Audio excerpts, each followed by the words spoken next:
Interessante essa questão, Rafael. A gente comentou até anteriormente, mas é interessante essa questão que bate na segurança alimentar de novo. Né?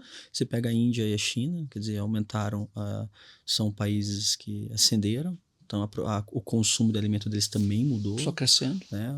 Quando você aumenta o consumo de alimento, principalmente quando você vai pensar em proteína, por exemplo, o custo dela é muito mais elevado para produzir.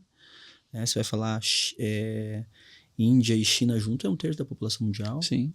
Né? Eu acho que é 1/3 ou mais já até. Porque a Índia passou a China, e aí a Índia você tem a questão de que eles não consomem a carne bovina, eles têm Sim. a questão da vaca ser sagrada. Agora, é 7 vezes a população do Brasil, Thiago. E eu vi 7 vezes os problemas do Brasil.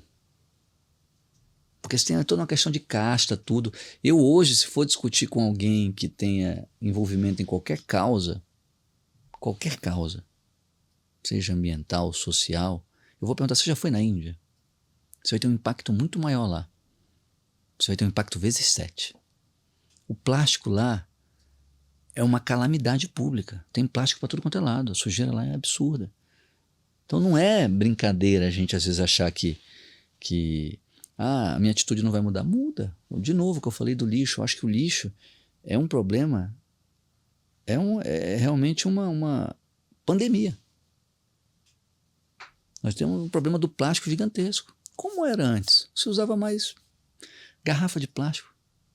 Hoje a água toda é no plástico, a gente não tem noção ainda do que...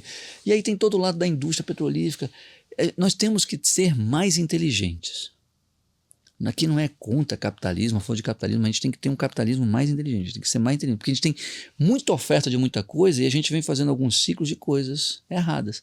Por exemplo, eu voltei a tomar o refrigerante em garrafa de vidro, retornável. Eu acho isso interessante. A KS, né, que é a que volta. Sim. Porque o caminhão vem entregar e ele volta vazio. A logística reversa no Brasil, como muitas leis, ficou só na lei. Tem algumas coisas pontuais, mas não funciona. Então a gente tem que parar de ter muita lei e ter mais efetividade. Essa é uma discussão minha jurídica. Hein? O que a gente pode ser efetivo? Mas é muita falta de política pública, né? Precisa de muitas políticas públicas. Política pública e educação, Thiago. Mas volta um pouco nisso, né? Políticas públicas voltadas para a educação. Para educação. Verdade, o pessoal nós não nos apropriamos de pautas assim, essenciais. Sim. As pautas elas têm que ser, mas eu não estou desmerecendo nenhuma pauta. Pelo contrário, eu tenho toda uma militância na parte... Estou vice-presidente novamente numa instituição que trata de crianças com deficiência, portadores de deficiência, principalmente hoje 80% com autismo, mas tem Down, tem paralisia cerebral, tudo.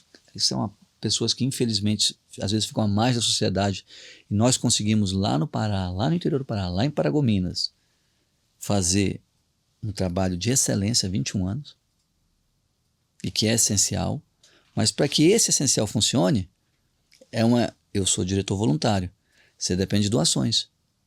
Você tem um poder público que entende que isso é necessário, e você tem várias empresas, inclusive do agro, a grande maioria, que ajuda a manter isso. Então volta no ESG. Porque nós tivemos, e esse é um problema nosso às vezes, a gente fica receioso de ajudar uma instituição, porque a gente não sabe se a instituição existe ou não às vezes. Então esse problema, quando você falou de política pública e educação, a gente fica numa coisa, a gente tem que provar que a gente está certo. Isso é diferente lá fora. Então esse custo todo nosso é o custo desde um caminhoneiro que vai levar parte da soja. Aí você tem que tomar cuidado se o cara, que bem genérico, não vai te roubar o pneu, que é caro. Então a gente tem ainda um problema às vezes basilar de ter que ficar vigiando, esse é um custo muito elevado nosso.